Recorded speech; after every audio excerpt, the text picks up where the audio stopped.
Welcome everybody to the spring program for Healthy Living with Mild Cognitive Impairment. Dr. Chin and I are so glad to have you with us today. And our guest speaker is Dr. Adrienne Johnson, and we'll give her a formal introduction in just a minute.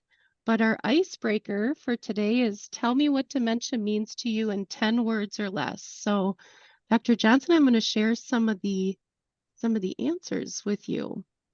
We have a breakdown of my previously taken for granted intellectual abilities. Another one is that I have to rely on my wife to remember appointments. Another response is that I have to rely on notes. Dementia, fear of the future regarding my husband.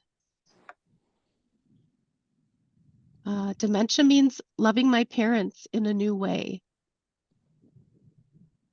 Dementia equals my life's work, mission, and passion. A mix of aging and stigma, but also highly artistic and zen in the moment. And then Dr. Chin has written in, dementia equals a brain condition that leads to changes in thinking and ability.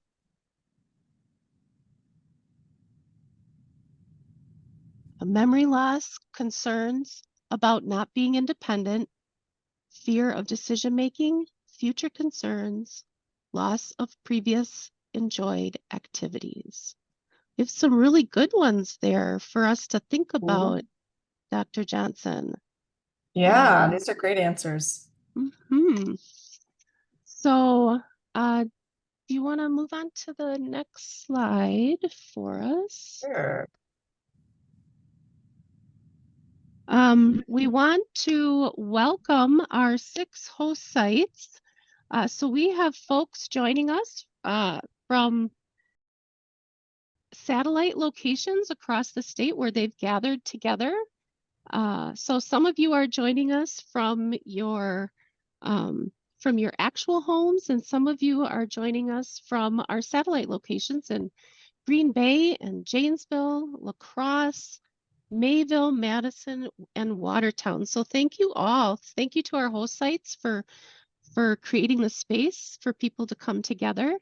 And thank all of you who have brought you into your homes through your computer screens. Next slide, please.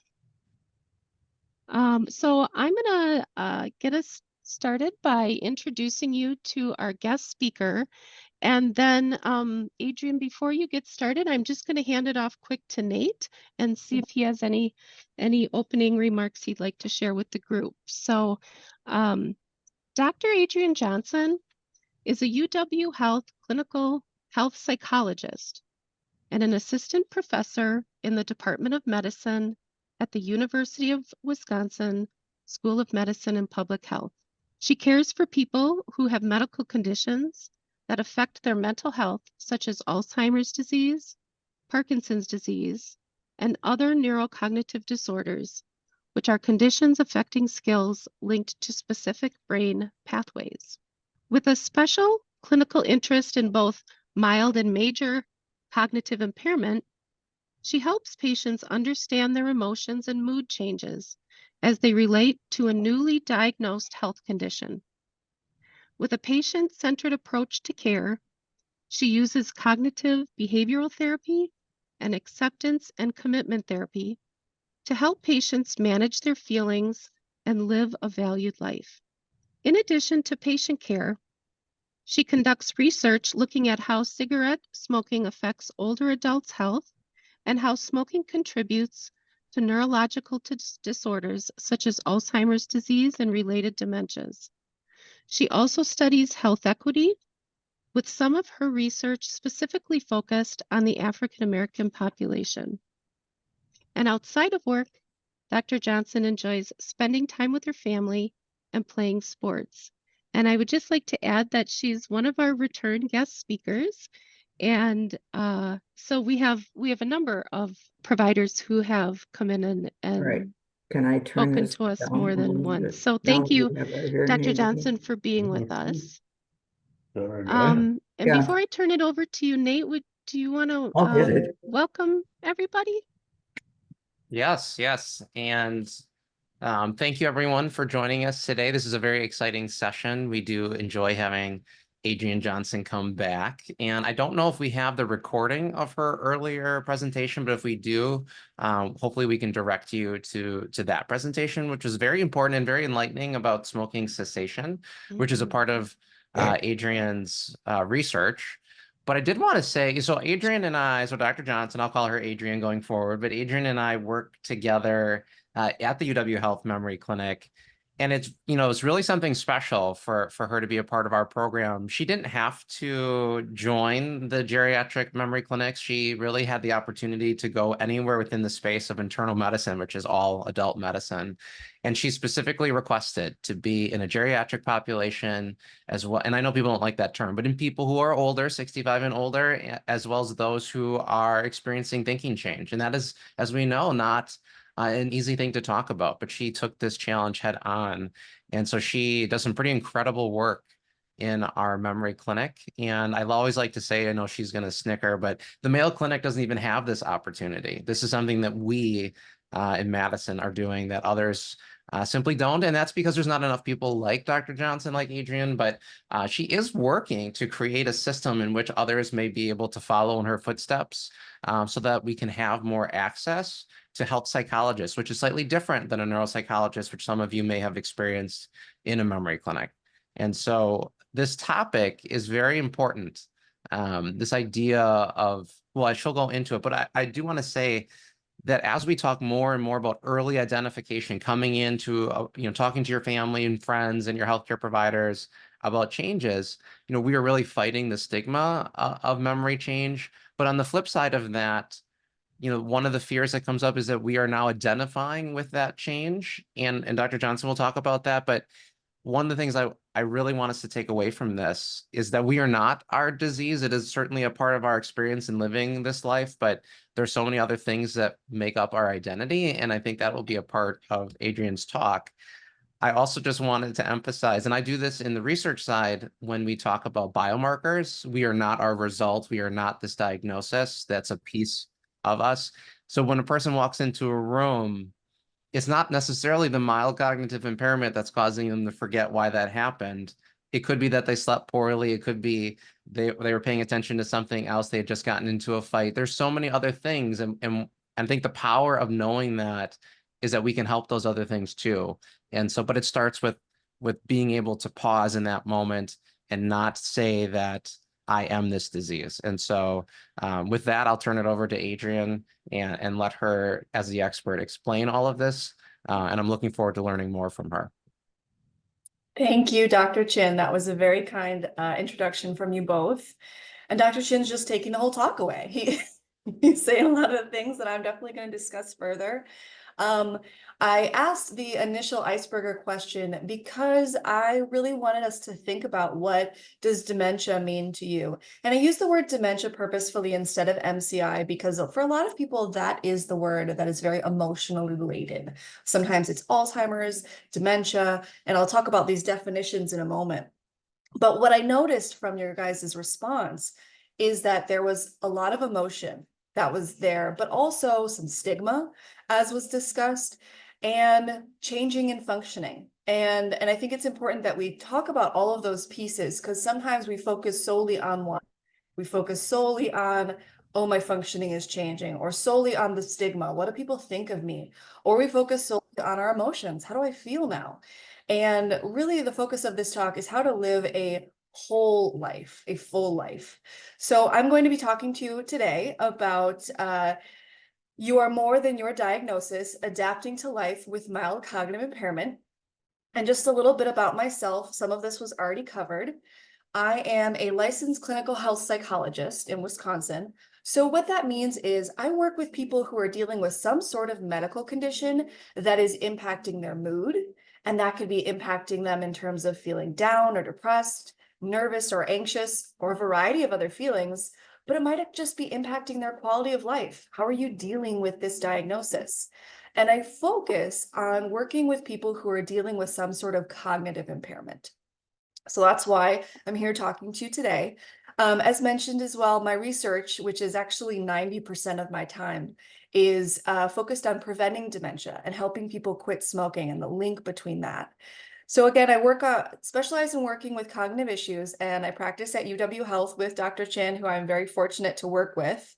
And I work specifically in the memory assessment clinic. So that means that when individuals go to see Dr. Chin and other providers at UW Heath within the memory assessment clinic and are struggling with their diagnosis, they can be referred to me for therapy to help them deal with that process. All right, so to give you an overview of what we'll talk about today, again, I'm going to start with some definitions. I'm going to make sure we're all on the same page. And then I'll really shift to talking about the coping process. What does that look like? What are some of those stages, as well as tools to cope? And I'll be using these throughout. I should note that, again, I am a licensed clinical psychologist, and I will be using some of the tools that I use in therapy, but this is not a therapy session. I always have to put these rules out there because as a provider, we have a lot of rules we have to follow. But I do encourage you to follow along, engage in these practices, and then utilize them on your own as you see fit. After that, we'll have a brief break. We'll go over some more tools, and then we'll have a focus particularly on communication. This is especially important whenever we get a new health diagnosis, but also as it relates to our cognition. And then finally, we'll finish up with some other resources. Okay, so types of dementia. Just so you know, I got this image from the Alzheimer's Association. I didn't spend my time creating it because I thought it was great in and of itself. But as you can see, it uses this umbrella visual because dementia is actually an umbrella term. It's not a diagnosis in and of itself. It's a term for loss of memory and other thinking abilities severe enough to interfere with your daily life. So you'll see here, there's lots of forms of dementia. So those are the actual diagnoses. There's Alzheimer's disease, which is the most common. It occurs in 60 to 80% of people who have dementia. Vascular, Lewy body, frontotemporal, and a variety of others. And then there's mixed dementia, which is, again, extremely common. So a lot of people who have one form of dementia, for example, Alzheimer's disease, also may have vascular components that impact them. So again, what does this mean to me? First, it means dementia is not a diagnosis, it's a term. The diagnosis gets at how the changes in your brain are occurring, and each look at a different symptom and different biological pathway. Second, and very importantly, you'll notice that MCI, or mild cognitive impairment, is not on here because MCI actually isn't dementia yet. MCI is when you have noticeable changes in your thinking, like your memory, for example, but you're still functioning in your daily activities. And for patients with MCI, we do not know how long they may stay in that stage. In many cases, patients with MCI do not go on to develop dementia, and symptoms may stay the same for years, for decades, for their whole life. That's one of the first things I talk about with people when I meet them, is the importance of understanding that because you have MCI, that does not mean you have late stage dementia. It's not the same thing. You may never get that.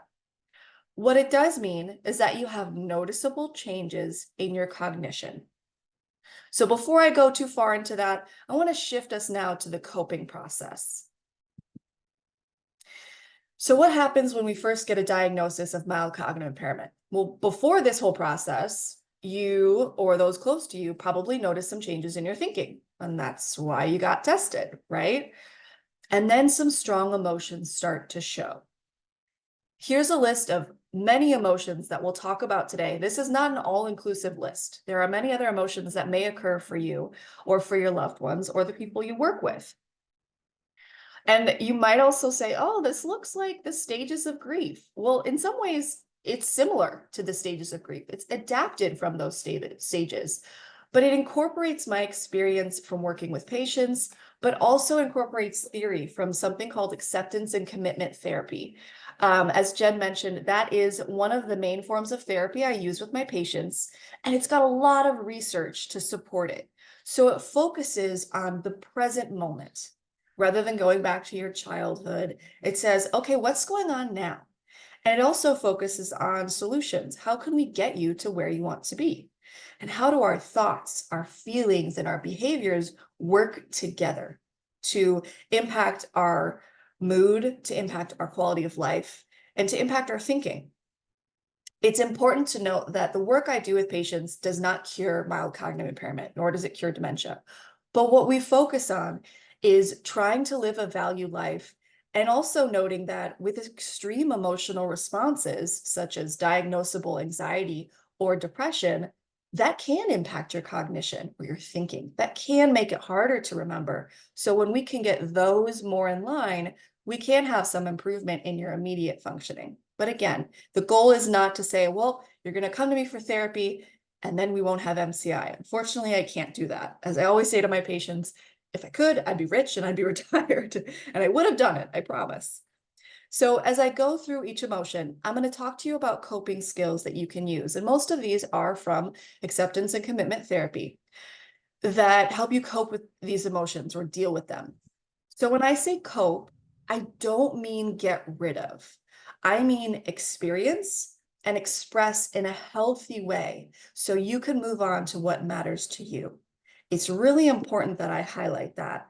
A lot of us, when we have difficult emotions, we want to get rid of them. And emotions are human. Emotions are natural. We have them for a reason. So the work that I do with people is try to help them understand you're having an emotion and that's okay. How can we allow that emotion to exist and allow you to work towards what matters to you? All right, so let's start with shock and denial. This is, in my opinion, one of the hardest emotions to deal with.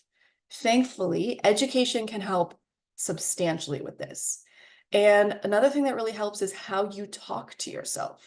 So first thing I hear is, well, I really just have normal aging. MCI is not normal aging, but you can still have other parts of normal aging. So as Dr. Chin pointed out, not everything you struggle with is the MCI, is your cognitive difficulties. I, for example, do not have mild cognitive impairment, nor do I have dementia or any cognitive issues that are diagnosable at this moment. I do, however, lose my glasses in the morning every single day, as well as my phone, and my partner helps me find them. But that's something that happens. That is not something that is due to my cognitive function, if I were to have cognitive impairment. However, once people have a diagnosis, it's really common for them to kind of put this label on as though they're wearing a shirt that says, I have MCI. And they say, well, this is the MCI and this is all the MCI. And it starts to become the only thing they identify with. So again, a big piece is to remember, not everything that's happening is that diagnosis. Another thing that people say when they're in shock or they're in denial is, okay, well, the test didn't get it. I was having a bad day. You know, they were really hard. They were trying to trick me. The tests aren't perfect. Nothing is perfect, but they are made and normalized, meaning statistically tested with many people to detect your effort. So we can tell actually, are you putting in your full effort? To take into account other factors like your mood, your attention. Oh, I was struggling with my attention that day. I was really tired. And they're not the only factor that we use to diagnose an individual. It is not just the tests. Yes, the tests are a big part, but that's why when you see Dr. Chin and his team, for example, you see a whole team, and it's a long appointment because we want to get all this information to make sure we're appropriately diagnosing individuals. Other things I hear from my patients are my partner or family member or friend or whoever is overreacting. They're just overreacting. This isn't that big of a deal. That might be true. I'm not here to deny that that does happen sometimes, but that's why we see the doctor. That's why we go through this process of having these appropriate tests. And we're fortunate to have so many ADRCs in this area to be able to refer us for that and help us get the best testing. So we really know, so we can then make the right steps. All right, so I'm going to put Dr. Chin on the spot. And one thing I always like to do, and I actually share with my patients, which I don't think he knows, is a recent interview he did with the New England Journal of Medicine. And it focuses on what are the stages of dementia and what does that look like? So I'm going to play this for you. and hopefully you can hear it. We tried to test it earlier just to give you a little bit of information. And I would encourage you each to, if you like this, to look at the full video. It's only 15 minutes long, but it does provide a really understandable overview of what is dementia. If you weren't fortunate enough to see Dr. Chin in his clinical practice, I think that this is a great thing for people who are just diagnosed to understand, what does this mean? What is MCI versus dementia?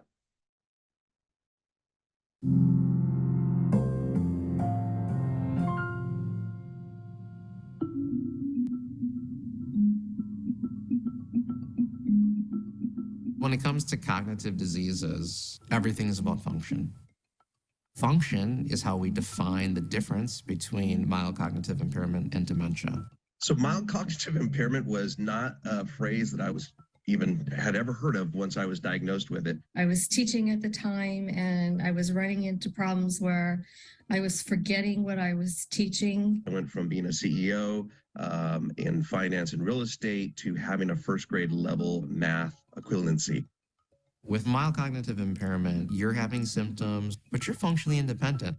With dementia, you have a functional impairment. There's something you have previously done that you no longer are able to do. As a geriatrician, we focus on instrumental and basic activities of daily living. Now, basic activities of daily living are affected much later. You have to turn in bed, you have to stand up, you have to walk, just go to the bathroom, use the bathroom, bathe, brush your teeth, dress, and then eat. Your instrumental activities are much more complicated. Making appointments, managing your medications, managing your finances, driving, cooking, cleaning, using technology. Those are the ones that are more likely to change as you're going from mild cognitive impairment to dementia. Well, hello, Mr. Bester. So when someone that you're evaluating with mild cognitive impairment, it's really important to focus on, are you managing your medications? Are you driving? Oh. Okay. Are you making your appointments and keeping your appointments? Because not everyone with mild cognitive impairment progresses to dementia. Those functional changes are what defines having dementia. So you want to catch that early because you'd start medications sooner. You'd send them to support groups. You'd get them involved in the community organizations. There's just a lot that can happen that's triggered with this change in the stage. Okay, so I'm going to put this link into the chat. Give me one moment to do that. Or not, because it's not letting, so we'll have to do it later. But this is, again, something that can help with that shock and denial, is just educating yourself. What does this mean? How is this different? Oh. There we go. How is mild cognitive impairment different than dementia? And I'm not sure that I've spoken to Dr. Chin about this, but many of my patients come in to see me and truly don't understand their diagnosis. That's usually the first session or two. What does it mean? What does it mean for me? And a lot of the times it's because it's such shock and denial that you might misinterpret what you heard. Or sometimes you just don't remember exactly what you said because there's a lot going on in that visit.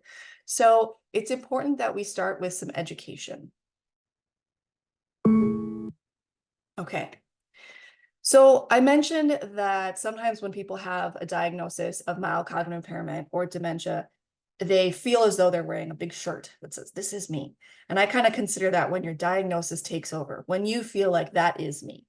So for that notion, imagine that you're hiking in the woods and you accidentally got caught in quicksand. So of course, you want to get out right away.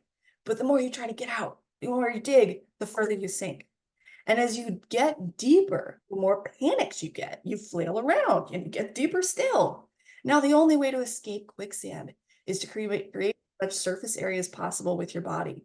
You actually have to lay down and stop struggling. Sometimes trying harder, fighting diagnosis, focusing only on the diagnosis makes things worse, not better. So you have to create enough room, enough space to realize that maybe that fighting, what you've done in other situations, isn't working. It's also about getting in close contact with the issue. Instead of struggling against it or running away from the pain it causes, you accept it and how you feel about it. It's normal to have feelings. So it's important to know that accept doesn't mean you're okay with the situation. It doesn't mean, yeah, I love that I got this diagnosis. It's exactly what I wanted. It means that you're committed to seeing the reality exactly how it is, and you accept how you feel without judgment. In this way, you can stop letting those unwanted emotions control you, control your behavior. And once you've connected with that present moment, with the reality of the situation, you can actually move into effective action. So when you think about that diagnosis taking over, if that's happened to you or to a loved one, imagine quicksand. Imagine that diagnosis is quicksand. The more you fight it, the more you focus on it, the more you let it define you, the deeper you sink. Allowing yourself to accept it, acknowledge, yeah, this is something I'm dealing with. And yeah, maybe I'm not happy about it. That way you could move on to the things that matter to you. I like to add in here the focus on loved ones and family, not just the people who are dealing specifically with having the diagnosis.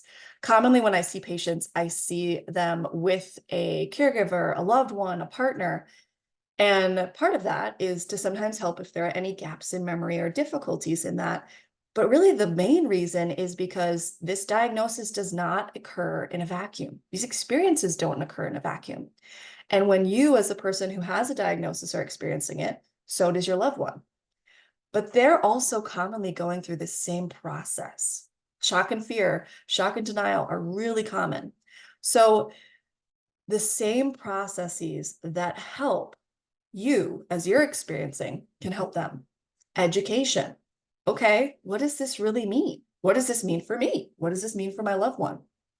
And then working on adapting, as you've done so many times. I love working with individuals who are in the older age range because they've lived a longer life. You've had more experiences. You've adapted more than if I were to work with, say, adolescents, because you've adapted to the multiple phases of life. Many of you adapted to marriage or moving in with a loved one. Many of you adapted to having children. What's it look like now that I'm a parent? Adapted to work, adapted to retirement. It goes on and on. So you guys are actually experts in how to adapt. And this is a new adaptation. Yes, a difficult one at times, but just an adaptation. Okay, so now let's move on to confusion and fear. The big question I get with confusion and fear is, who am I now? Who am I now that I have this diagnosis? I like to say that coping with confusion is really coping with identity. And for this, the first thing I always say, and Dr. Chin mentioned this as well, is, well, you're more than your diagnosis. That's not who you are. Sure, it's a part of you now, but so are so many other things. And you are you with a change situation. So what I'm going to do is I'm going to pull up for you something from the Alzheimer's Association, and I hope that you guys can see this. I'm just going to go through with this briefly because I think it's a wonderful tool. And what it is an interactive tool to help you remember and think through, what am I and who am I? And you'll see the first thing you'll start with is a profession. And it may be that you say, okay, well, I'm retired. Great, add that. It could be that you're a teacher. It could be that I'm going to fill it out for myself. I'm a mother. I'm also a researcher who's having trouble spelling. And I am a artist. Okay. Well, what are the things that I really like? What are the things that I enjoy? Well, I enjoy gardening. I enjoy reading. I could go on and on. And you'll notice that it goes through so many different areas of life that really matter. Okay, I'm a partner, I'm a friend, I'm a neighbor. You may be a grandparent, things like that. And then your personality traits. What are the things that you use to describe yourself? I would say I'm funny. Adrian, Go ahead. I don't think we can Are we not see seeing what it? you, yeah, I'm sorry. Here, let's do this. Okay, can we see it now? Yes. Yeah. Okay, Thank so you. let's see if we can go back. Okay, so this is on the Alzheimer's Association website, and you'll see it starts with just different definitions about your profession, your hobbies, and then your relationships, So thinking about all the things that matter to you and who you are beyond a diagnosis and what your values are, what you look like. And it brings to this nice word cloud. You're welcome to print this off, but I think the biggest thing for you is to look at this and read this and remember, I am so much more than my diagnosis. Okay, so I'm gonna then switch back to this. So give me one moment, please. It's always fun when you try to put links in and they do funny things.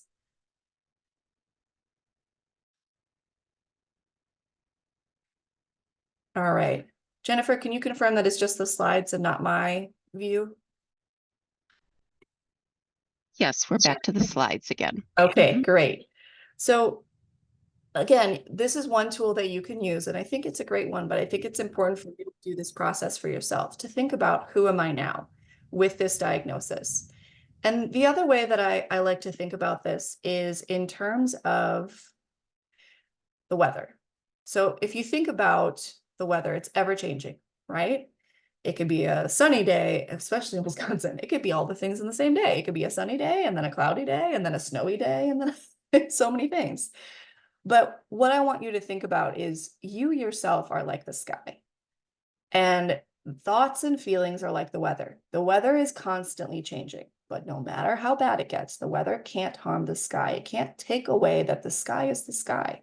So the mightiest thunderstorm, the most turbulent hurricane, biggest blizzard, those can't hurt or harm the sky. So even with this diagnosis and all the thoughts and feelings you have about it, you are still you. You are still present. You are still there. All right, so again, thinking about loved ones and coping with confusion, some of the same questions may arise. Who am I now? Well, what does this mean for me and my loved one? So it's important to note that for loved ones or partners, caregivers, whomever, there's this added part to your identity. Sometimes that means dual roles. Sometimes that means, okay, well, this is my longtime husband, and this is now someone who I'm helping to take their medicine or to do other things. Somebody said, reminding them of their appointments. And it's important for you to keep in mind, okay, yes, I do have this added piece. I have this added identity, and I'm still me. And to find that balance, sometimes it's easy to get wrapped up and taken over by being the caregiver, for example, of a term. But finding that balance and to remember that you still are a partner, a child, a loved one. So one last thing I want to go over is an exercise. And this is called mindful breathing. It's adapted from a Veteran Health Affairs script. And what I'm going to ask all of us to do, I know we're virtual and some of you are sitting in large rooms, some of you are in your own home, but I'm going to walk you through this exercise. And if you feel comfortable, go ahead and participate. So for this exercise, I just want you to start by getting settled into a comfortable position. Allow your eyes to close or keep them open with a softened gaze. Begin by taking several long, slow, deep breaths, breathing in fully and exhaling fully. Breathe in through your nose and out through your mouth. Allow your breath to find its own natural rhythm. Bring your full attention to noticing each in-breath as it enters your nostrils, travels down to your lungs, and causes your belly to expand. And then notice each out-breath as your belly contracts and air moves up through the lungs, back up through your nostrils or mouth. Invite your full attention to flow with your breath. Notice how the inhale feels different from the exhale. You may experience the air as cool as it enters your nose and warm as you exhale. As you turn more deeply inward, begin to let go of the noises around you. If you are distracted by sounds in the room, simply notice them and then bring your attention back to your breath. Simply breathe as you breathe, not striving to change anything about your breath. Don't try to control your breath in any way. Just observe and accept your experience in this moment without judgment, paying attention to each inhale and exhale. If your mind wanders to thoughts, plans, or problems, simply notice your mind wandering. Watch the thought as it enters your awareness as neutrally as possible. Then bring your attention back to your breath. Your breath is an anchor. You can return to it over and over again when you become distracted by thoughts. Just notice when your mind has wandered. You might have thoughts that distract you, like, this is silly, or I'm not doing it right. That's okay. Focus on noticing those thoughts and bringing your attention back to the qualities of your breath. Watching the rise of your stomach on the in-breath and the relaxing, letting go on the out-breath. Allow yourself to be completely with your breath as it flows in and out. You might become distracted by pain or discomfort in your body, or twitching or itching sensations that pull your attention away from the breath. You might also have feelings that come up, like sadness or happiness, frustration or content. Acknowledge whatever comes up. Allow them to be, and then go back to your breath. We don't need to push them away or cling to them or wish they were different. We just refocus on our breath. Breathe in and out. Follow the air all the way as it enters and leaves your body. As this practice comes to an end, slowly allow your attention to expand and notice your entire body, and then beyond your body to the room you're in. When you're ready, open your eyes and come back fully alert and awake. Your breath will always be with you as a refocusing tool to bring you back to the present moment.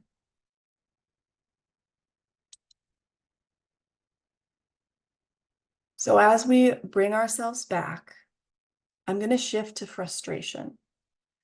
And this is a tool that we just learned that you can use with any of these emotions. But just as I said in the beginning, it's normal to have feelings. We don't need to judge them. It's normal to be frustrated. It's normal to be angry. All feelings are normal and they're human. It's important also to remember that this is no one's fault. When we blame ourselves or we blame the world, we create a sense of helplessness, right? Why is everything out to get me? Why is this happening to me? Or of course this happened to me. I definitely did this because I know I did all these things in my past, so this is my fault. In order to not create helplessness, we need to identify if it's something called clean pain or dirty pain. So, like I said, all emotions are normal. All emotions are human. It is what sets us apart from other mammals that we have these emotions. But we can think about our emotions in terms of clean pain and dirty pain. So clean pain is when you do something like stub your toe, right? It hurts. It doesn't feel good. You may be angry as a result. Yeah. Dirty pain is when we create additional pain. Oh, I'm so silly for hitting my toe. Why do I do that? I always do that. I knew that was there. Why did I trip over it? I can't believe I did this. Not only does that increase the physical pain of stubbing your toe, which has been proven through gait pain theory, but it also makes us feel emotionally worse. So when we have clean pain, let it be. Let that exist. It's normal. It's human. But when you have dirty pain, when you are beating yourself up, when you are making it worse, remind yourself that you cannot control everything and allow yourself to move on. Again, using the tools that we've talked about, like this mindful breathing, for example. When we talk about loved ones, it's also normal for you to be frustrated. The person that you maybe have been married to for many years is changing a little bit. They're the same person, yes, but you may be noticing that you're having different things that you have to do. It's also important for you not to blame yourself or your partner. And if you find yourself doing that, okay, you're human. Acknowledge it and let it go. You don't need to beat yourself up for it. Again, it's that clean pain and dirty pain. If you find your loved one frustrated, which will probably happen, you can also remind them, hey, this is no one's fault. And you can also validate their emotions. I can see that you look really upset.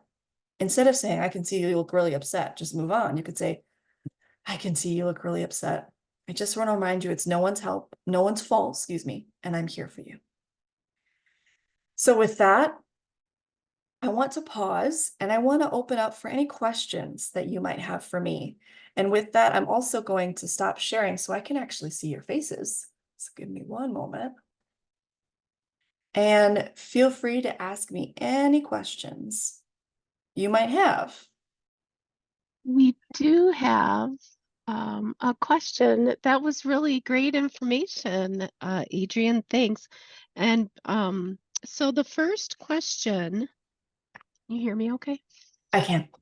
The first question is, I believe, out of our satellite location in Brown County.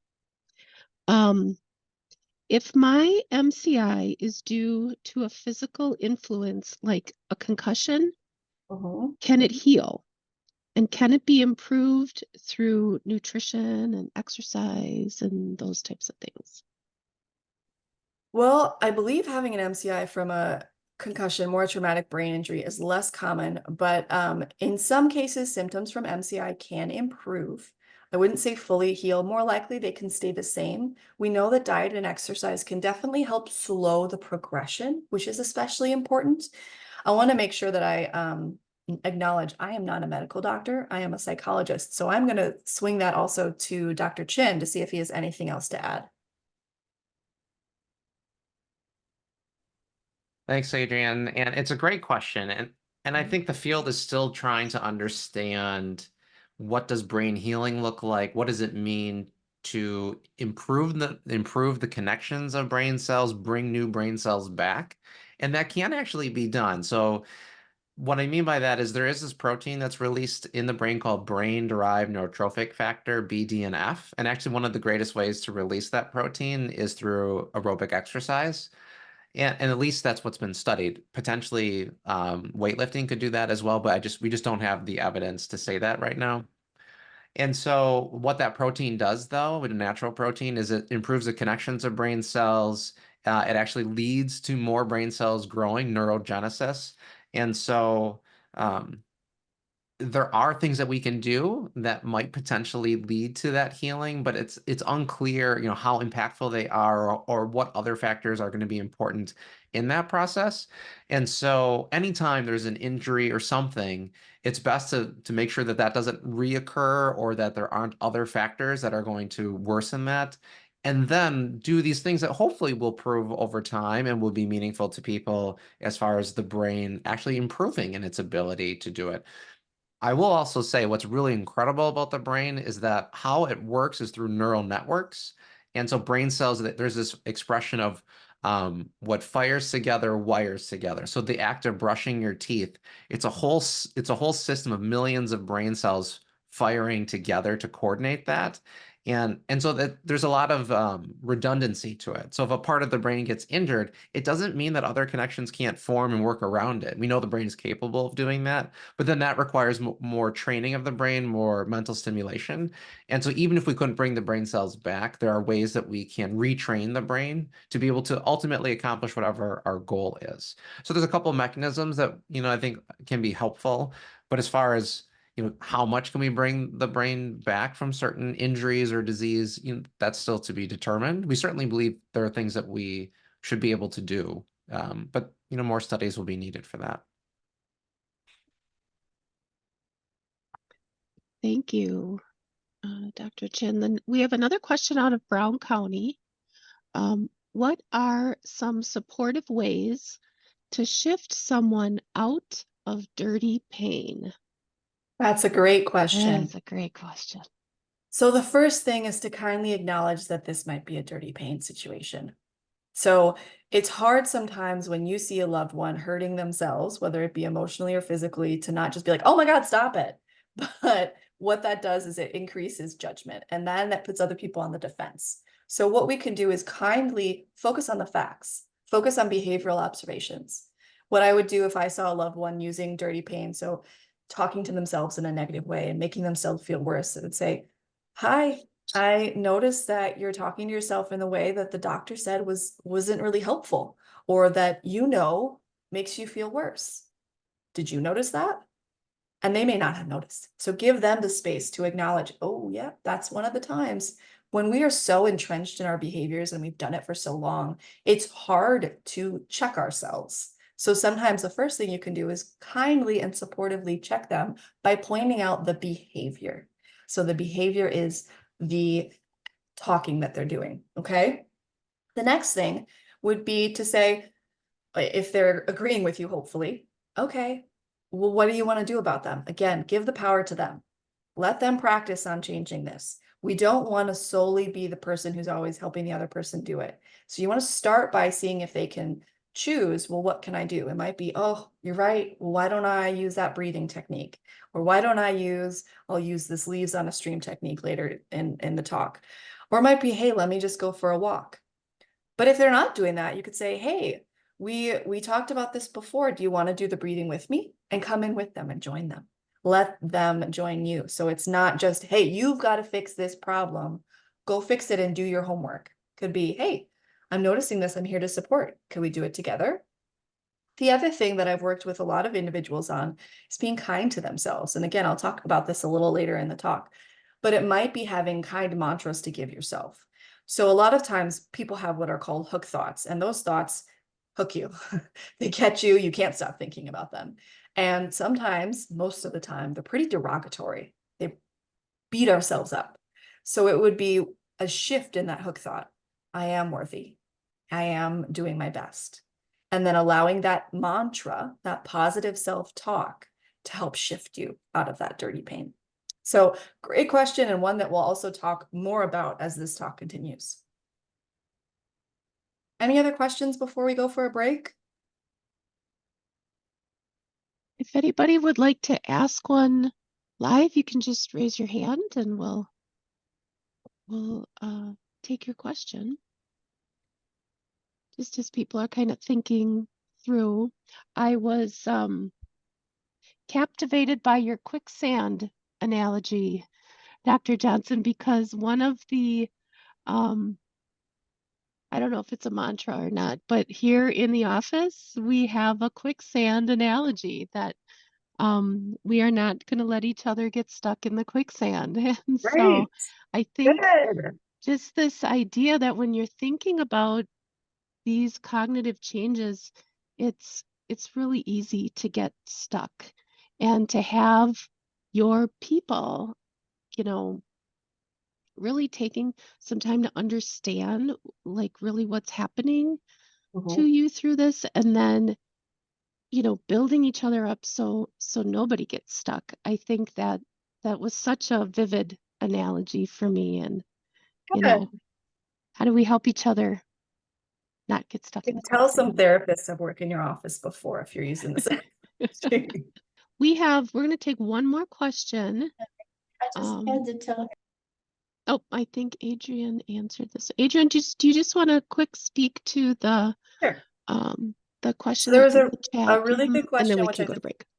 responded to via typing. But the feeling of floating aimlessly, feeling in a daze, and feeling hopeless is unfortunately very common when people are recently diagnosed. And they're also symptoms of depression. And I'm not saying that this is something that you're experiencing per se, but I want to point out the parallel, because the way that I would help you work through that is similar to how I would help someone work through depression as it relates to a diagnosis. And one of the biggest things is to try to ground yourself. And when I say ground yourself, it's actually being mindful. So mindfulness is the act of being in the present moment purposefully. So with effort, you try to do it, and also without judgment. And there's a couple of exercises that can really help with this. One is called Drop the Anchor, and the other is called Labeling the Five Senses. If you look those up on the internet, there will be YouTube videos that can walk you through how to do them. I have some other exercises that we'll do later in this talk that are helpful during the coping with depression phase. But I think it's important for you to really try to focus on the present moment rather than living in the fear of the future or concerns of the past. And also to try to engage in valued activities, meaning activities that really matter to you. Oh, So what okay. is something that What you room were you enjoy, looking for? They told me room 6. This is you're room 6. doing less of, and trying to engage in that? And it might be adapting. It might be, well, I used to run and now it's harder for me to run. Okay, well, what did you like about running? What did you enjoy? And then if you enjoyed the endorphin rush from the exercise, how can we find other ways for you to exercise now? So that's a long answer to a very good question, but we will talk about this more in the talk. Adrian, you might have already spoke about this. I was on the phone trying to help with some technical difficulties. But can you only be seen through a referral from someone who's been seen in the geriatric clinic to then Correct. see you, correct? Okay. Correct. And just to note, I do, unfortunately, I guess fortunately, I don't know, have a significant wait list. Currently it's about 4 to 5 months. Okay. Mhm. Thank you. I know one thing people have been having a problem with is finding somebody who can help them with therapeutic strategies that understands MCI and dementia, since so many counselors don't understand, or so many therapists and psychiatrists don't understand what that's like, and then not being able to find someone, or like the one person that's covered has, like a huge wait list. So I think, as you know, it's a great need, but I just thought there might be some Yes. people here who may be Yeah. interested. No, that's a great point. It is something that we're working on to try to expand. As Dr. Chin noted, many other clinics don't offer this type of service. It's actually really uncommon to have a specialty in this area, unfortunately. So we're trying to share with the research world. So I'll be presenting at Alzheimer's Association about these services, but also with the community about it can be done. But unfortunately, if you don't have providers who are able to do it, it's not helpful. And I will say there are some issues with insurance coverage. You need to have a provider who is able to talk to the insurance company if you do have a mild dementia diagnosis. Because for a lot of companies, that is a flag that they will then immediately not cover, and it takes some finagling. So it's Good rough. to know. Yeah. Thank you. And Adrian, I just want to share just a comment from somebody who had to leave the meeting, but she said, thank you for reminding us that people are not their diagnosis. So Yes. with that, I'm going to turn it back over to you for part 2. Okay. So far we've gone over the definition of dementia and MCI and coping with a variety of emotions. So we're going to keep going on that journey, excuse me. And the next emotion we'll focus on is guilt. So guilt is a common one also that comes up. And the question I commonly hear is, what did I do to deserve this? First off, dementia is a mix of genetic and modifiable risk factors. But even with modifiable risk factors, we only reduce the risk by a percentage. There's no guarantee you won't get a disease. And this is from someone who is funded and works in the prevention space. So I am one of the experts speaking on this. All we can do is to give ourselves kindness and give ourselves compassion. And I talked about this a little bit before the break, but I'm going to shift now to a self-compassion exercise. And this is adapted from a book called Reality Slap, which I highly recommend, from Russ Harris, who is an expert and one of the creators of acceptance and commitment therapy. So we're going to start with another exercise. So again, if you're back in the room and you're kind of getting sitting, find yourself in a comfortable position where you're centered and alert. If you're in a chair, you could lean slightly forward or straighten your back, drop your shoulders, and just press your feet gently onto the floor. Now, I want you to bring your mind to a current significant challenge. Okay, and likely that might be related to your diagnosis. So take a few moments to reflect on the nature of this challenge. Remember what's happened, consider how it's affecting you, and think about how it might affect your future. And when you do that, notice what difficult thoughts and feelings arise. I want you to pick one of your hands and imagine it's the hand of someone who is very kind and caring. And place this hand slowly and gently on whichever part of your body hurts the most. Perhaps you feel the pain in your chest or your head. Some people feel it in their neck or their stomach. Whatever is the most intense, lay your hand there. And if you're numb, lay your hand on the part that feels the numbest. If you're not feeling pain or numbness, then just rest the hand on your chest. Allow your hand to rest there, lightly and gently, feeling it against your skin or your clothes. Feel the warmth flowing from your palm into your body. And imagine your body softening around this pain. Loosening up, softening, and making space. If you're numb, then soften and loosen around that numbness. If you're not hurting or numb, then just imagine it in any way you like. You can imagine a magical sense that your heart is opening, for example. I want you to hold your pain and numbness very gently.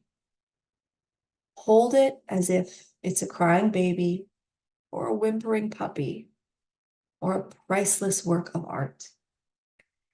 Infuse this gentle action with caring and warmth, as if you're reaching out to someone you care about. And let that kindness flow from your fingers into your body.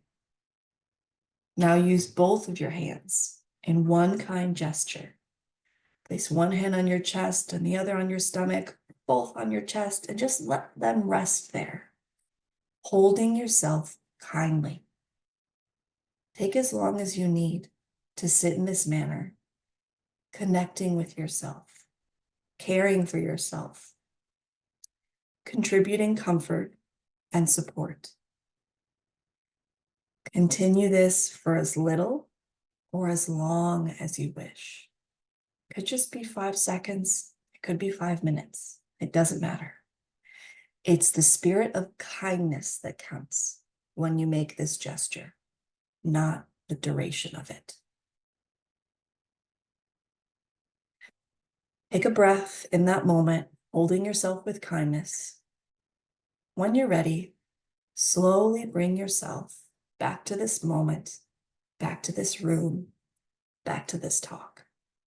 Open your eyes and notice how you feel. If you are dealing with guilt, notice if it feels as strong as it did before. And you can use this exercise wherever you are. Again, holding yourself with kindness and with caring. All right. So as we shift now, I'm going to go to one of our last emotions, and this was one that was brought up. Coping with depression. So depression is a state of continued sadness or lack of joy that commonly goes with disengaging from valued activities. One of the most important things when people are dealing with depression is to first identify their values. What drives you? What matters to you? And I should say values are different than goals. Goals are things that you can do. So, and values are what drives you. So as a broad example, say I have the value of going west. Just imagine it. Okay, well, I can have the goal of going from Wisconsin to California. Maybe I'll drive there, right? Goal is to drive to California. Great. I could still have the value of going west when I get to California. And then I say, oh, I just still want to go west. Great. I'm going to get on a plane. I'm going to fly to Japan. Wonderful. I still want to go west. Well, maybe I'll take a boat to Africa, and then I'll take a flight back to Wisconsin. And I get back home and I still want to go west. A value can always stay, even as you accomplish or struggle with your goals. The goals are how you get towards the value. The value is what drives you. And when we think about values, there's 4 areas we commonly think about. And in acceptance and commitment therapy, we use this bullseye. So the areas, I'm going to jump back, excuse me, are work or education, personal growth or health, relationships, and leisure. And this bullseye is kind of a way to determine, am I living my life consistent with my values? So you can see the things are the X on the outside of the bullseye. My work life is totally inconsistent with my values. Say my value is helping the earth, and I work at a company that I know is hurting the earth. Okay, well, my work life's not so consistent with my values. What about your relationships with colleagues? Okay, well, my value is to be prompt, and my value is to be caring, and my value is to be knowledgeable. Okay, well, if my values are those things, but my behavior is I show up late every day, or I really don't know what I'm talking about, and I constantly show that, or a variety of things, oh, I'm not living in line with my values. But if I make a point to show up consistently, on time, okay, I'm doing things in line. Same goes with health, same goes with relationships. So we can think of our values in all these different areas.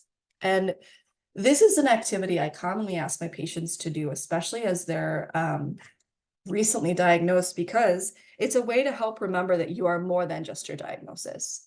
That activity that we started with from the Alzheimer's Association has some listed values that can be really helpful.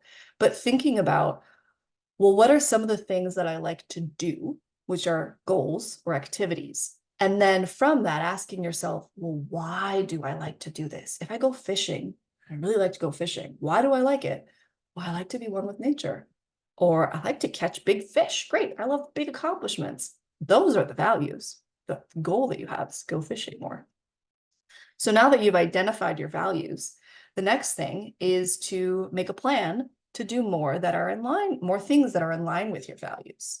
So one of those is to do SMART goals. And SMART is an acronym. It means specific, measurable, achievable, related to a value, and timely. So you want to set a goal that is specific, okay? It doesn't just want to be, I want to do this. I want to go fishing. Oh, okay. What does that mean? Well, measurable. Okay, well, I want to go fishing twice a week. Achievable. Can I actually go twice a week? If it's the winter and I don't go ice fishing, maybe not. Maybe that's not achievable. Maybe I should have a different goal that I'm working on. And it might be a goal that's in line with the same value that fishing provides you, but it adapts to the situation. And again, it should be related to a value. And the last thing is it should be timely. So an example I commonly use is I will walk, not run, because I'm trying to be reasonable. And currently I am not running. And I'll say I'll do that 2 days a week for 30 minutes each to help improve my health. So it's specific, right? It's measurable. I said 2 days a week for 30 minutes. It's achievable. If I say I'm going to run for 30 minutes, 2 days a week, I probably am not going to be able to do that right now because I haven't been running consistently. If you have been, then maybe this is a different goal. I'm also going to start at 2 days a week instead of say, I'm going to go every single day for an hour. I've got a lot of other things and I'm just starting this change.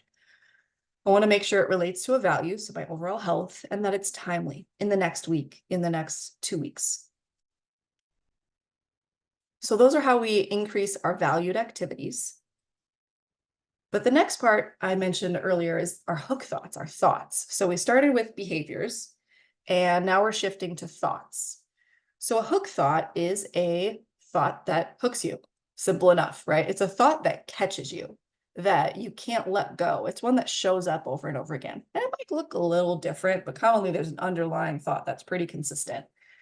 Once you've identified those hook thoughts, so the first step is actually identifying them, which takes a little bit of time. We want to work on letting them go. And with that, we have a leaves on a stream exercise. So this is another exercise I use with patients, and I ask them to do it on their own consistently. Again, setting SMART goals, making it doable. But for this, I'm going to walk you through this exercise.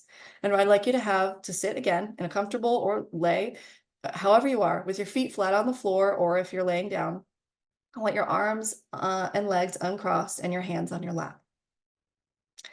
So once you're there, let your eyes gently close or fix them on a point in front of you.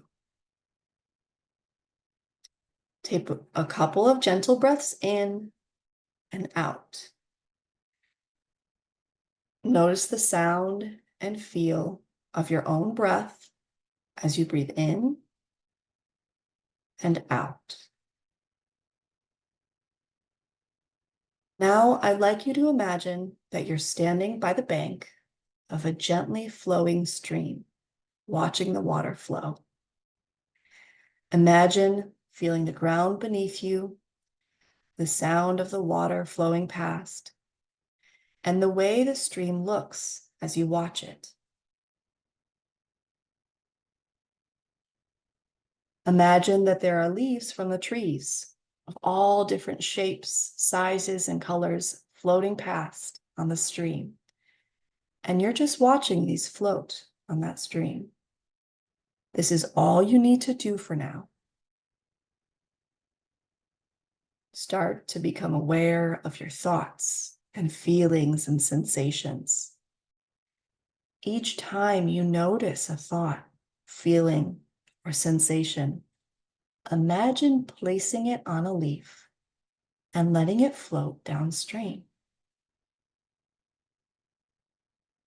Do this regardless of whether the thoughts are positive or negative, pleasurable or painful. Even if they are the most wonderful thoughts, place them on a leaf and let them float by. If your thoughts stop, just watch the stream. Sooner or later, the thoughts will start up again. Allow the stream to flow at its own rate. We don't need to push it, make it go faster, or slow it down. And notice any urges you have to do that. Let it flow how it will. If you have thoughts, feelings, or sensations about doing this exercise, place these on leaves as well.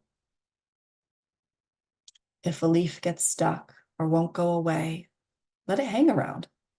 For a little while, all you're doing is just observing this experience. There's no need to force the leaf down the stream. You find yourself getting caught up with a thought or feeling like boredom or impatience. Just acknowledge it. Say to yourself, here's that feeling of boredom, or here's a feeling of impatience. Then place those words on a leaf and let them float by. You are just observing each experience and placing it on a leaf on the stream. It's normal and natural to lose track of the exercise, and that's going to happen more than once. When you notice yourself getting distracted, just bring yourself back to watching the leaves on the stream.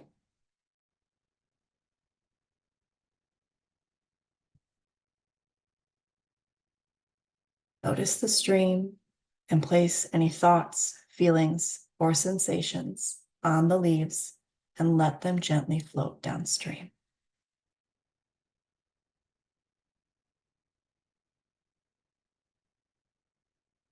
Finally, allow the image of the stream to dissolve and slowly bring your attention back to sitting in the chair in this room.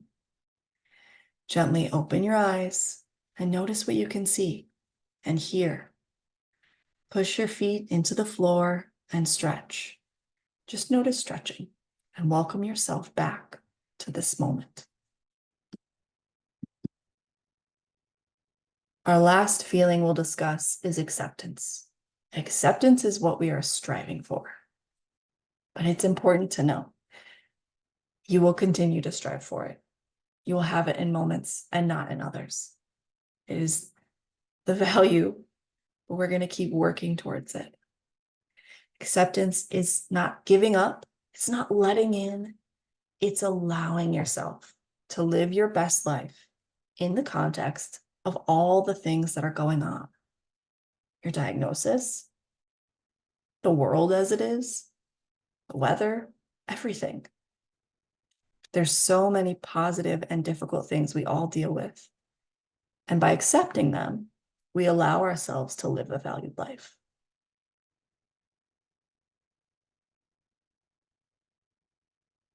So now I'm going to wrap up by focusing on communication. We've gone through a variety of emotions and ways to deal with them, and hopefully you've found some of the tools that we've talked about helpful.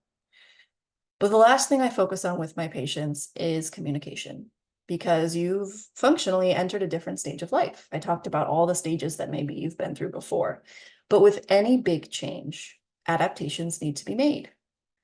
And communication with partners or loved ones also needs adapting.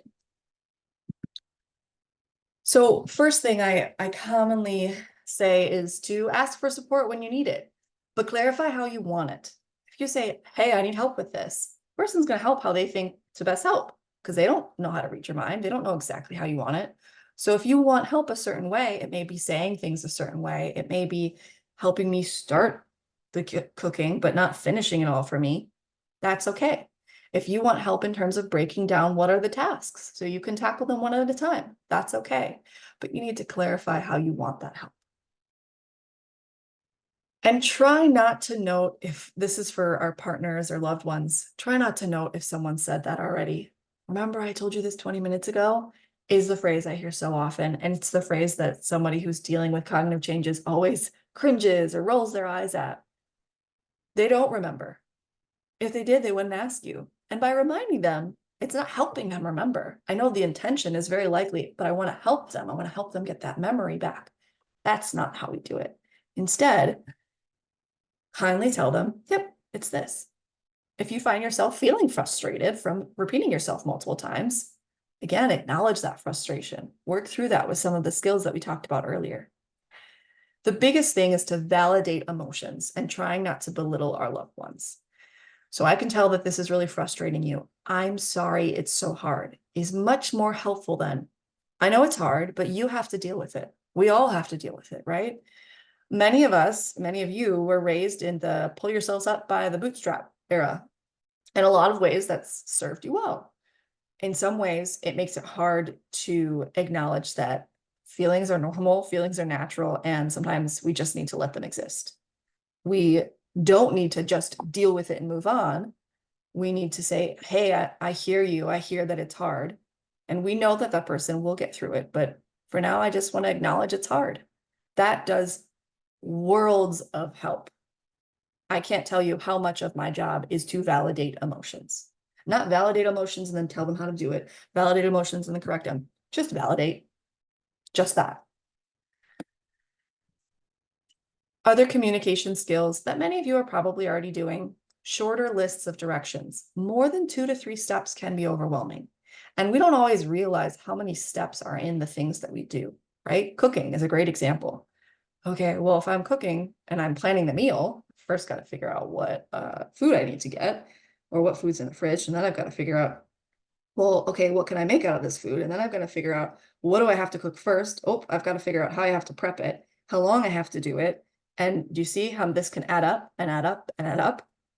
So more than 2 to 3 steps can be overwhelming, and writing things down can help break down those steps. Writing things down in one place is what I commonly recommend. Putting that on the fridge is great. If a person doesn't want it on the fridge, fine. Having one binder. I am vehemently opposed to Post-it notes, because what happens with Post-it notes is you write down something you're supposed to remember, and then you lost the Post-it note.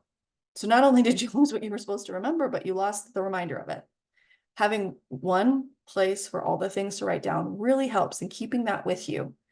And you can have different groups, right? It could be, well, this is the thing that I talked about in church, or this is the thing that I know I need to do this task. That's fine. For individuals who are dealing with cognitive decline or cognitive issues, when you struggle to find a word, so there's something called word finding difficulties, it's okay to try to find a replacement word or describe what you are trying to say.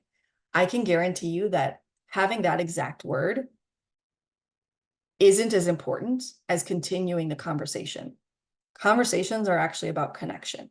Yes, you may want to say it because you know that you have it and you know that it's there. But if we focus solely on that, we're getting stuck in the quicksand.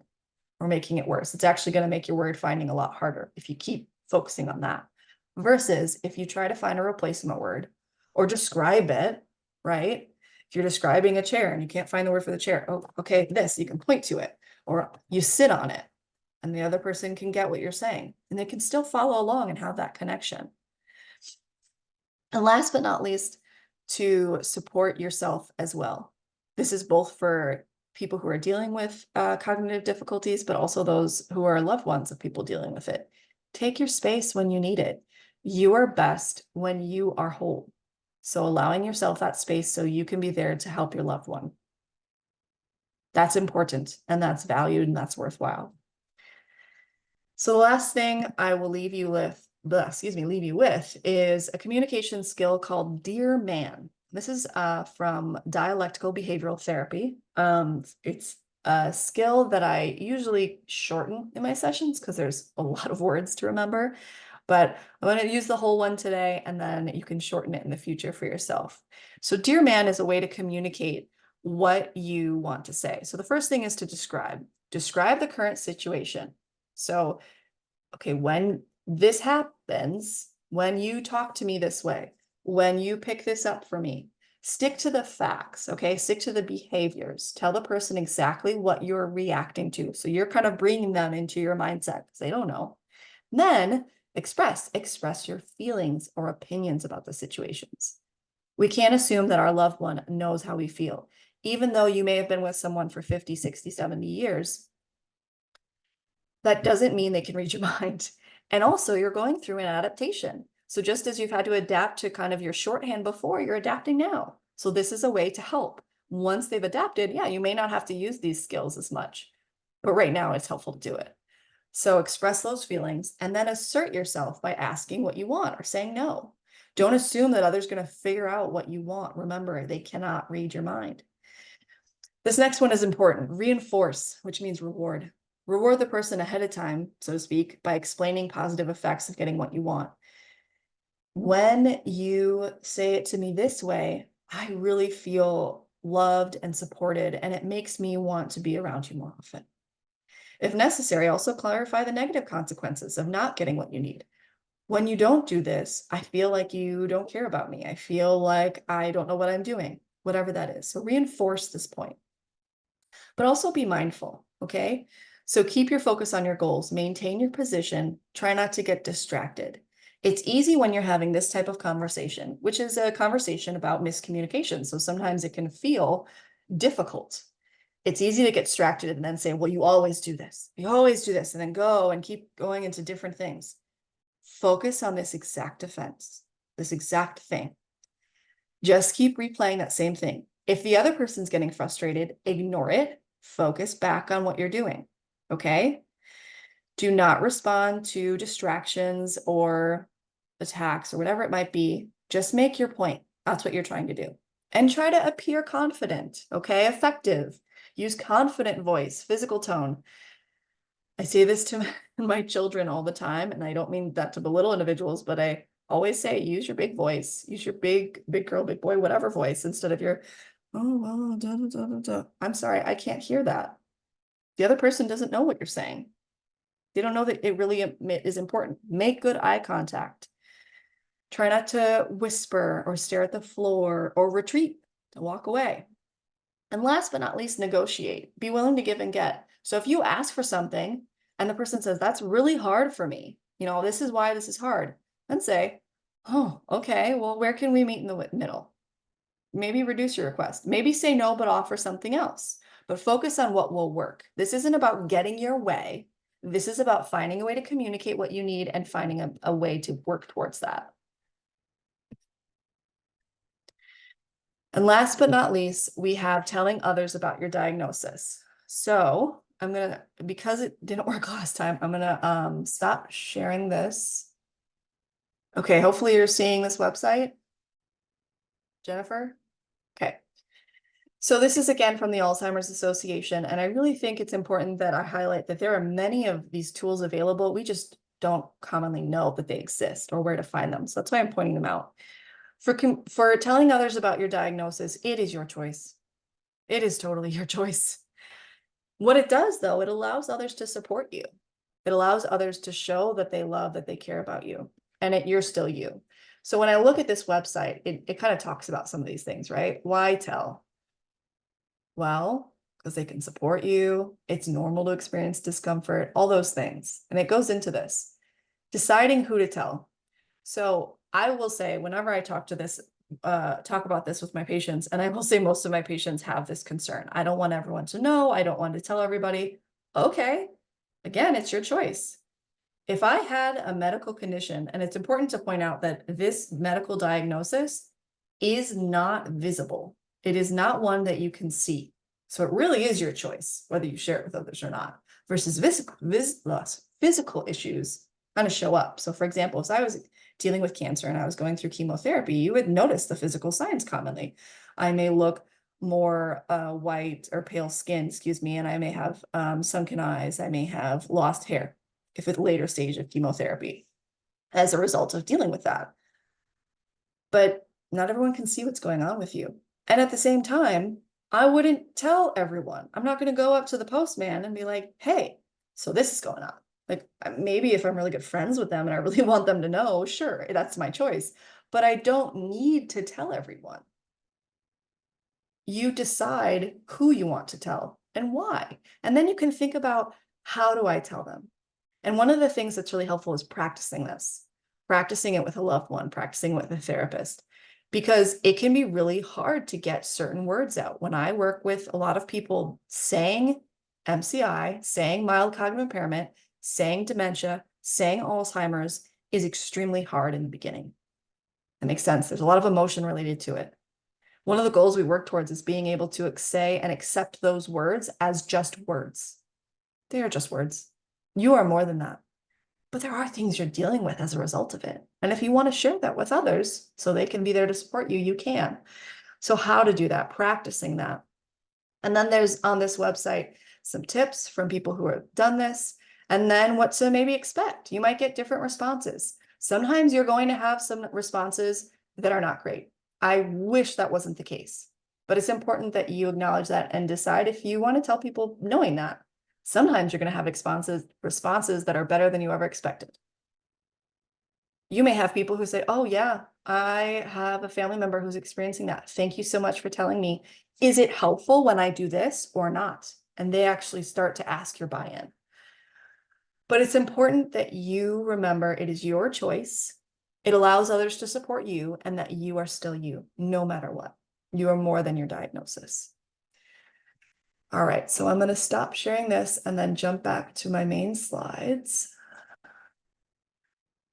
So just some final tips. MCI is not a death sentence.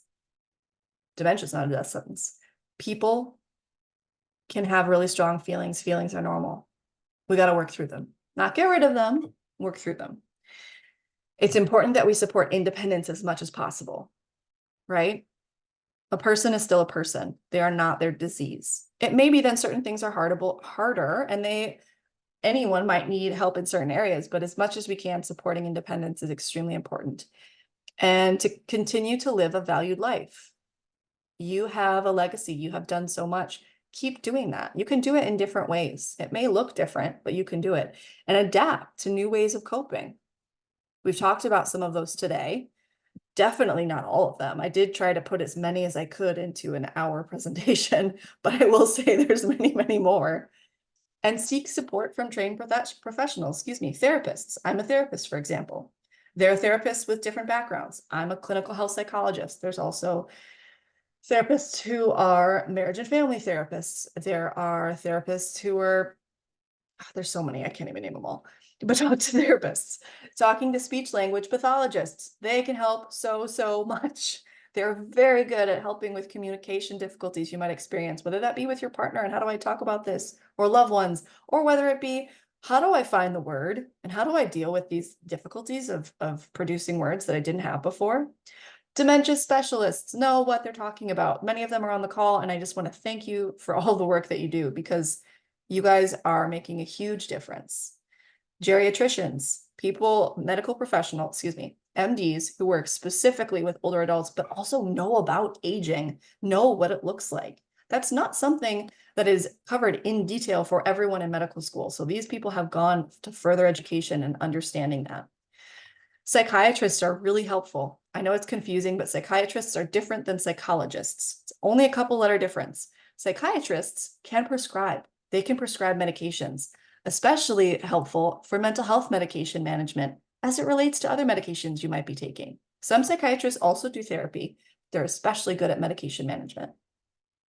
Occupational therapists or physical therapists can help you with certain mobility or living difficulties you might be experiencing. And of course, the Alzheimer's Association has so many connections for groups, whether they be formal or informal, to meet with others who are going through similar experiences, or to, as you saw today, learn tools that maybe you know you want to do, but you don't know exactly how to do it. So that's a great way to look into that more. So with that, I'm going to ask what remaining questions you might have. And I want to invite Dr. Chin, please, to join me in this. So I'm going to stop sharing and really open it up to you guys. Thank you, Adrian. There was a really great question in the chat about what kind of therapist should someone look for. And this is the perspective of the child of someone, but I guess it could be, it could be the spouse. Are you, is it someone just for the person living with the changes? What about marriage counseling? You're a health psychologist, who should one consider? Yeah, that's a great question. So I mentioned that there's more types of therapists than I can name, because there really are. So it depends on what you're looking for. So as a health psychologist, my focus is on the patient, meaning the person who has the diagnosis. However, the way I was trained, and most health psychologists see people with their significant other if the main patient is comfortable with it. And what that looks like is I will commonly have someone bring their partner in, and that partner will be part of the sessions. My role is to clarify, okay, I'm asking this person now, and then I will get your perspective, and to play that kind of communication interaction component. I'm not, however, doing marriage counseling, although I may help people with communication skills. I'm not helping with the relationship. What I am helping with is, how does this disease impact your life, meaning your mood, your quality of life? And in relation, how does it also help how does it impact, the partner or loved one's life? I have patients who the loved one comes in for some sessions, and then it may be halfway through the session and they're like, I'd really like to talk to you alone about this. I'm like, great, well, I'll walk them out. It's their choice every time. So that's one example. Another example is a marriage and family therapist. Commonly, they can do things similar to what I'm doing, and may also do couples counseling. That's not the type of counseling that I do, which can be helpful. I will note, and I was saying this to Bonnie earlier, that unfortunately there aren't many therapists who specialize in working with people with cognitive issues. I disagree with it. I'm working on trying to improve it, but that is a reality. So I think that trying to go through your insurance provider, ideally, to see who you can get that's in network who might be able to do that.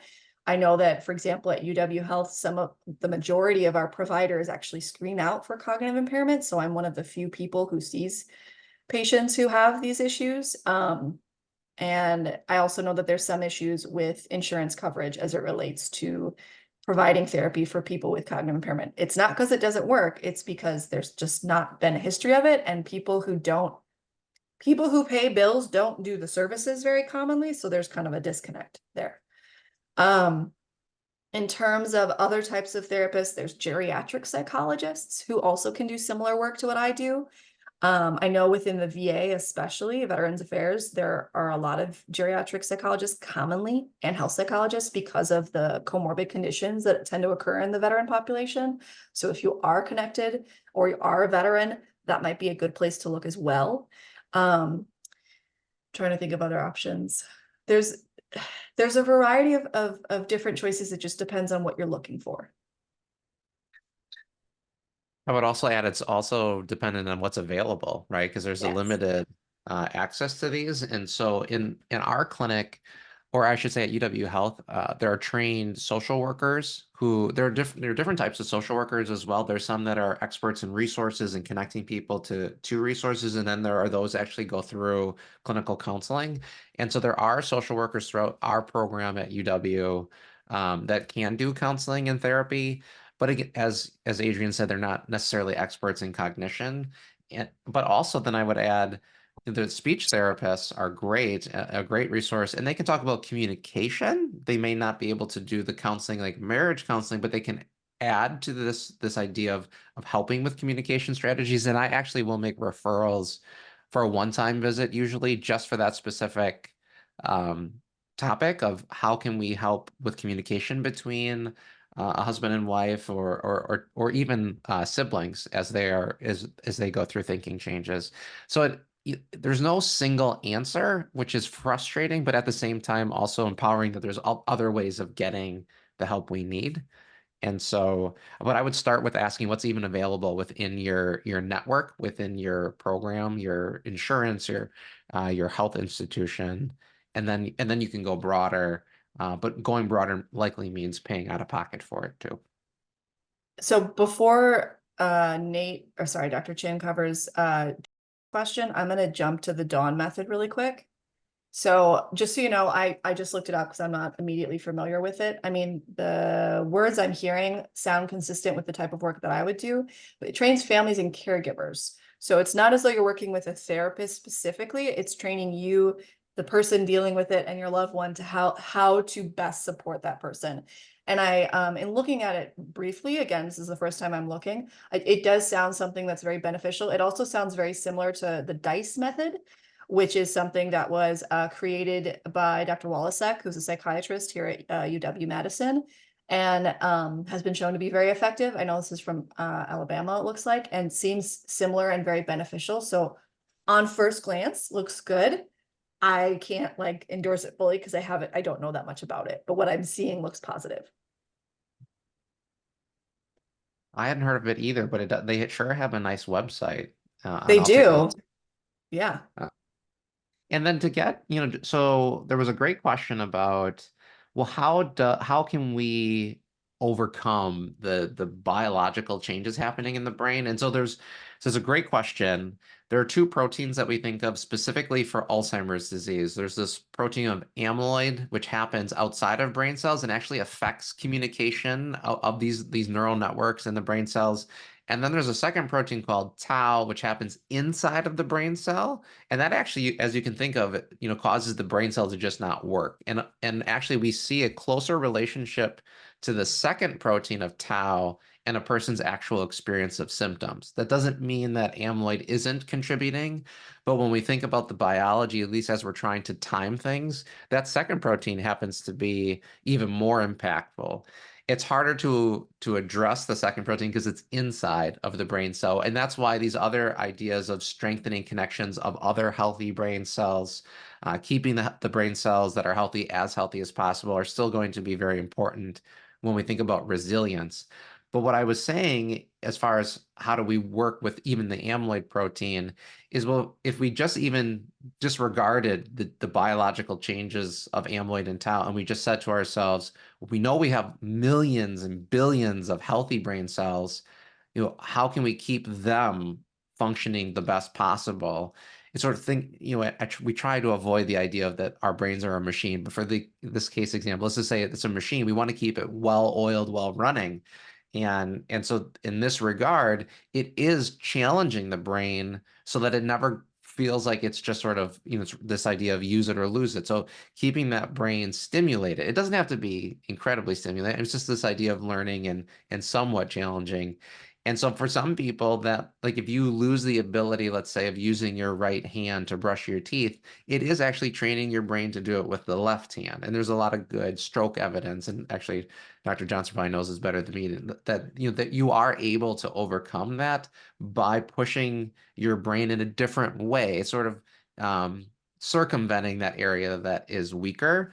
And it does take multiple steps, and usually having a specialist, so this is like occupational therapy, speech therapy, are going to be particularly helpful. But there are ways to actually challenge the brain so that your outcome in this example, brushing your teeth can still be achieved, but it's done in a different way. And so it's important to understand exactly what is happening to my brain, what is that particular area that I'm struggling with, and then come to a specialist or just someone who's skilled to say, well, this is how we can work around it. But it all starts, of course, with the initial of what is actually happening. Yeah, I really want to echo what Dr. Chin said. It's really helpful for us to understand what's happening, because then it helps us determine the appropriate treatment methods. And he's entirely right that you can, with strokes, for example, like if you're kind of like rewiring what's going on in your brain, and you need to do that through multiple efforts, multiple practices, similar to when you were learning how to ride a bike. Now it's second nature if you know how to ride a bike. But in the beginning, it wasn't. You had to be like, okay, wheels, feet, da, da, da. So it's similar to that process, and it does take a lot of initial effort. And that's why working with a specialist who knows how to do that can be helpful, because they walk you through those steps. And they also have other exercises that may not seem related, but can really help strengthen that area of the brain to help reach your final goal.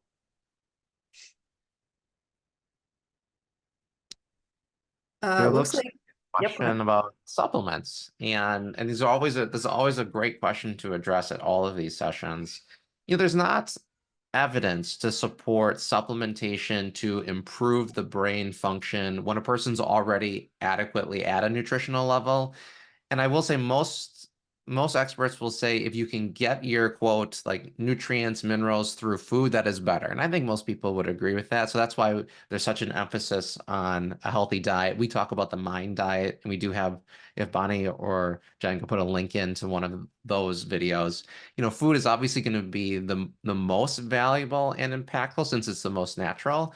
But I think it is important to be if you're having thinking changes, to be evaluated for certain vitamin deficiencies. And in our memory program, we do look at vitamin B1, B6, B12, and D, and then folate as well, which I think is B9. So there are a lot of the B vitamins. Those are involved in the central nervous system, the peripheral nerves. Vitamin D is really important when there's a lot of receptors in the brain for vitamin D. And so those are the vitamins in particular that we're looking at to make sure if they are deficient, then we want them to be brought back into sort of a normal range. I will say many people will come to my clinic with certain supplements that are specific for brain health. And if you look at the back of the bottle, a lot of them are just a combination of these B supplements or certain other ones. And they're usually at pretty low doses because you can't get a ton into a small pill. And so in that regard, it's not really clear to me that you might be better off just taking the individual supplements if you were really gung-ho about it. And these combination pills are really expensive. And so I would caution people. I don't think, well, there is no evidence yet for any of those combination pills. The one study that was really important out of Wake Forest showed that people taking a multivitamin with minerals over a longer period of time, this was years, they ended up doing better with thinking complaints and thinking performance tests than those not on the multivitamin. And that really has challenged a lot of people who were trained to say, you don't need a multivitamin, it's not going to be helpful. Well, that study, which was large and valid, did say that was helpful. So now in my clinic, I will say to patients, there's at least one good study saying a multivitamin with minerals can be beneficial. And so I do encourage my patients to take that one.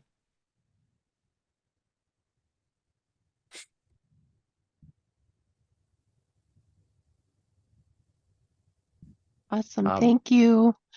Do we have time for one last question? Nate and Adrian? Sure. Adrian, do you want to look at that one? What excites Sorry. you in the field of Alzheimer's research? Well, one of the big things that excites me is over the past year-ish is the advancements and developments of the drugs that could at least slow the process of cognitive decline within mild cognitive impairment.